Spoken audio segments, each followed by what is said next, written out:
والله نبي يكفاቸውና አላህ ይቆጣብናል ቤተሰባችን ይጠፋል ነብዩ መሐመድ ሰለላሁ ዐለይሂ ወሰለም ይህ ሰው ከኔ ጋር ነው ብለው ምስክርነታቸውን የኔ ጎረቤት ነው ከኔ ጋር ነው የውመል ቂያማ ብለው የጀነት ምስክርን ሰጡለት አንድ ወቅት ነብዩ መሐመድ ሰለላሁ ዐለይሂ ወሰለም ጋር አንድ ጀሚም የሆነ መልከ ጥፉ ተብሎ የሚባል አይነት ሰው መጣ ወጣት ነው ሰውየው ሐያቱል አኺራ መስጠት ነው የሚፈልገው ጀነትን ለማግኘት ምን ማድረግ እንዳለበት ጠየቃቸው ረሱሉል አሚን ያቋም ጽናት እንዲኖረውና በያዘው አቋም ጸንቶ እንዲጓዝ መከሩት ይሄንን መስራት ከቻልክ ጀነትን ትጎናጸፋለህ አሉት ከዛ ያ ረሱላህ አላቸው እኔ ለጀነት እሰራለሁ አኺራዬን ማገኝበትን መንገድ እከተላለሁ አለ እዚህ አጠገብህ ካሉት ባለደረቦች የኔ መልከጥፉነት ያልተሰማው እውነት ወንድምነቱን የሚገልጽልኝና ልጁን የሚድረኝ ሰው አገኛለሁ ያላቸው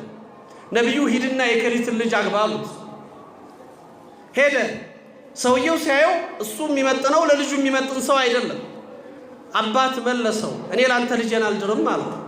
ልጅ ትሰማለች መልከኛ ናት ቆንጆ ናት የመጣው ሰው እሷን የሚመጥን የሷን ነገር የሚወክል ሰው አይደለም አባቷን ይታባረገችው አባት ያለችው እየመለስክ ያለው ምን እንደሆነ ታውቃለህ የነብዩን ጥያቄ ነው እየመለስክ ያለው አባት ደነገጠ ነብዩ ጋር መጣ ሙሳማህ ጠየቃቸው ያ ረሱላህ والله የርሶ ፈቃድ አልመሰለኝም ሰውየው ያሸ መስሎኝ ነበር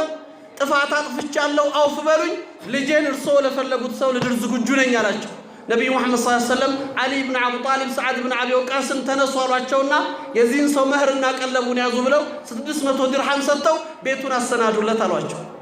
በለቱ ሰርግ ሊያደርጉለት ልጅቱን ሊያስገቡለት የቤት ዕቃውን ሊገዙለት ወጡ እነሱ ወጡ በዛው ምሽት ልጅቱን ቤት ገና እንዳስገባት የጃሃል ጥሪ መጣ እኔ የማግባት ዱንያ ላይ የማግባት ፍላጎት አልነበረኝም ትልቁ ሀደፍ የጀነት ነው አላህ ደግሞ ጀነትን ስፈልግ ዱንያ ላይ ይሄን ሀያት አመጣው ነገር ግን ከዚህኛው ሀያት በላጩ ሀያት ያኛው ነውና ያኛውን ሀያት መርጣለሁ አለ ወደ አኺራው ይሻለኛል ብሎ ያችን ሴት ያገባትን ሴት አብሯት ሳይተኛ ወደ ጂሃዱ ገባ ጂሃድ ላይ ሸሂድ ሆነ